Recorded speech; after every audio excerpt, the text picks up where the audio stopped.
Our goal here is to really deepen our understanding of this natural, physical, mathematical phenomena of the core structure of the universe that we live in. From the Western perspective, it's starting from the Big Bang. And then from the Eastern perspective, it's in resounding hum. From around 2.5 billion years ago, up until 10,000 BC, our ancestors listened as they hunted and gathered.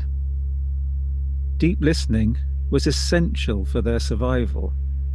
Imagine going back in time and connecting to one of your ancestors as you keep playing. Imagine they have just discovered this fundamental sound. We'd like for you to explore these fundamental sounds and how they resonate in the space you are in. Next, we move to 1500 to 500 BC in India, where the world's most ancient civilization, known as the Indus Valley Civilization, was beginning to understand and develop their belief system through the ancient Vedic scriptures, which the first principle of these scriptures is nada and Brahman. Nada means sound and Brahman is creation. So there's a thread running from the Nada yogis of ancient India who understood the resonance of the planets and how this connected to sound, via Pythagoras and the ancient Greeks who first developed the concept of the harmonic series. And this thread runs through to the great astronomers, Kepler and Herschel. Close your eyes and bring that organic object as you inhale from your olfactory stimuli all the sensory experience of this organic object. The most important biological instrument is our human voice, because we use this voice to express ourselves, to communicate. It's very important to become aware of this so that we can consciously use our voice to activate the parasympathetic nervous system. We will be exploring through the practice of proprioception, so feeling the sound vibration in the bodies, with an integrative sound and rhythm experiment. Takita, takita, takita, takita. These sounds, the vibrations that we're creating with the bowls, is actually resonating or tuning the body's vibration.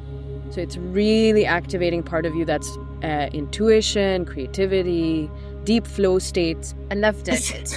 It's really hard.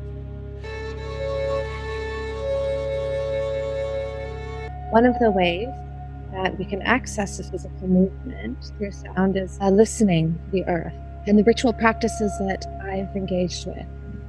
Reach the elbow back, look back, and then lower the foot down, hand to your side. We'd like you to continue the process of actually listening to not only Christopher's voice, but also the environment, the space that you're in. I must admit, I felt much calmer.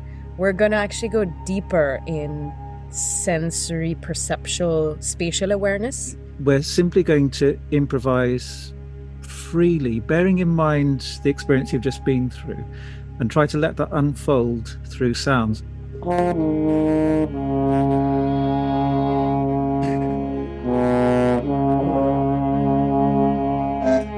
Again, a short dialogue just to process what we just experienced. I'd never really thought about it like that before.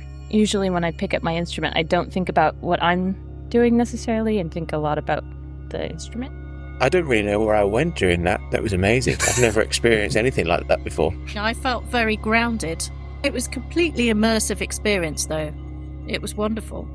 Listening to all of you is very exciting for us because the ASE method is actually a listening experience for all.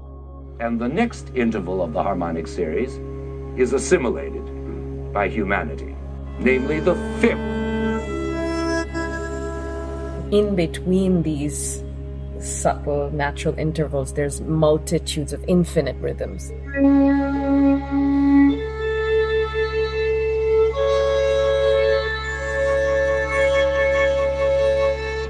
I found it quite a challenge. I think it's fascinating. All all those harmonics are going the whole time.